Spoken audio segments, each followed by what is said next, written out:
फरमाते हैं कि मैं ना मजदूर लेने गया, बगदाद के चौक में मजदूर बैठे होते थे, तो मेरी उन मजदूरों में से ना एक नौजवान बच्चे पे नजर पड़ी।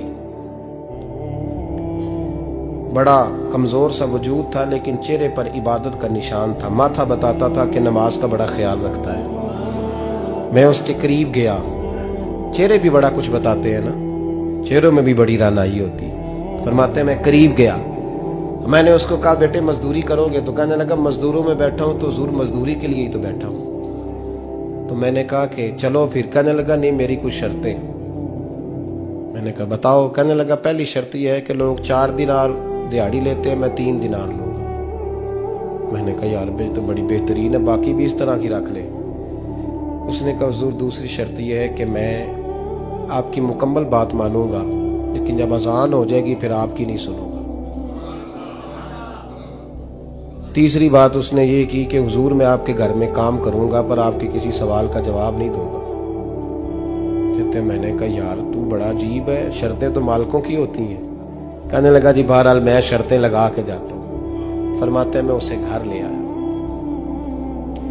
काम मैंने उसको बताया, तो जो काम मजदूर सारे दिन में करता है ना उसने 2 घंटे में ही कर दिया। हमारे मजदूर सिगरेट पीने में भी तो आधा घंटा लगाते हैं, वो चाय पीने जाएं तो पौना घंटा। वहां उनको भी तो दयानतदारी करनी चाहिए कि नहीं करनी चाहिए?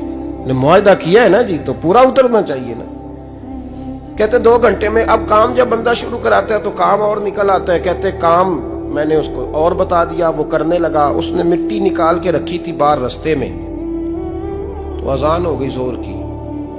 उसने वहीं कुदाल छोड़ी कही और चलने लगा। तो मेरा बेटा कहने लगा इसको जरा बराबर कर दो। कहने लगे चुप कर जा, तेरे बाप से बात हुई थी, जब अजान होती है तो मैं किसी और की नहीं सुनता, सिर्फ अल्लाह रसूल की सुनता हूं।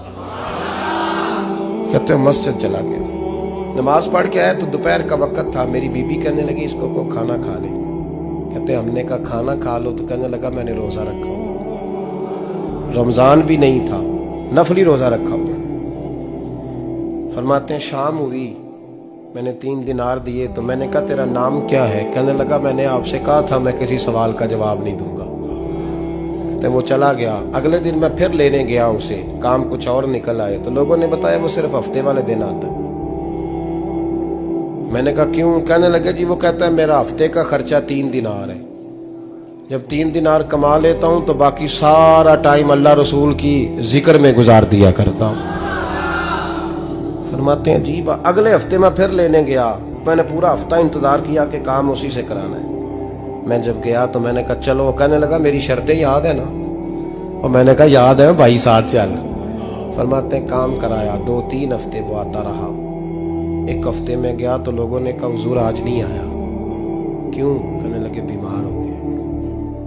कहाँ घर है? कहने लगे बगदाद के कब्रिस्तान के पीछे जो कच्ची आबादी है उसमें रहता है। फरमाते मैं गया, दरवाजे पे दस्तक दी तो कहने लगा हुजूर आप हैं? दरवाजा खुला है, आ जाइए। फरमाते मैं अंदर गया तो मैंने कहा तुम्हें कैसे पता चला मैं आया हूं? कहने लगा हुजूर अल्लाह वाले हो, आप नहीं आना था, वरना अमीर तो गरीबों का पता लेने कोई नहीं आते। कहते मैं करीब गया तो कहने लगा मैं आपका इंतजार कर रहा था, तेज बुखार है, तप रहा। जेब से कुछ पैसे निकाले, कहने लगा ये पैसे रख लें। एक अंगूठी निकाली,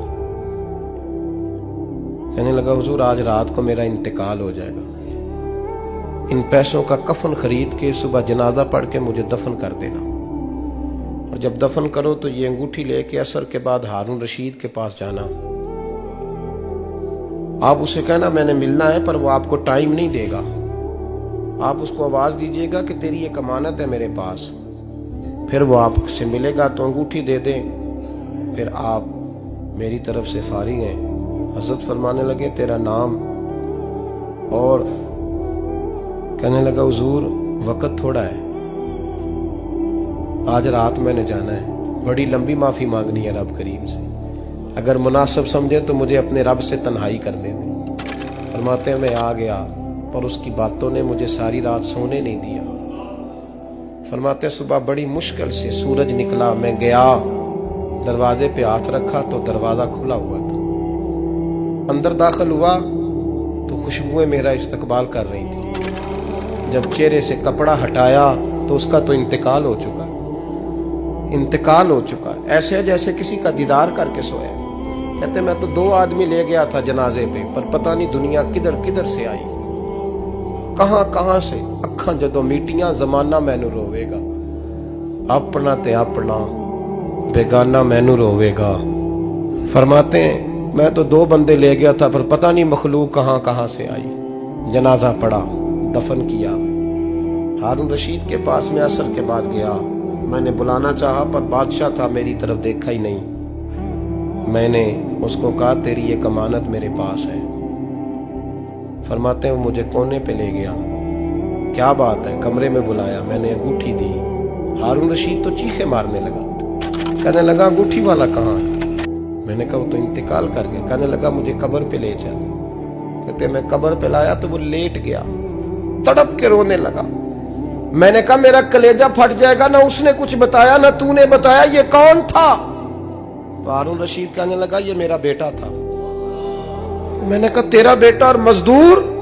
कहने लगा हुजूर ये हजरत दाऊद ताई के पास बैठा करता था, उनका मुरीद था, मुझे रोज कहता था अब्बा तूने बड़ी दुनिया इकट्ठी कर ली है, मरते वक्त तुझसे टांगे समेटी नहीं जाएंगी, इतना हिसाब नहीं तू दे सकेगा। मैं इसको समझा देता, इसकी अम्मा समझा देती। ये रोज हमें कहता छोड़ दो, आ जाओ अल्लाह रसूल की बारगाह में झुक जाएं। हम समझ। एक दिन ये चला गया, कहने लगा फिर तुम्हारा रास्ता और है और मेरा रास्ता और है। ये सोने की अंगूठी गलती से इसके पास रह गई, गलती से हीरे की अंगूठी चली गई। कहने लगा देखो मेरे बेटे ने आज वो भी वापस कर दी है। फिर तड़प के कहने लगा हारून रशीद था तो ये मेरा बेटा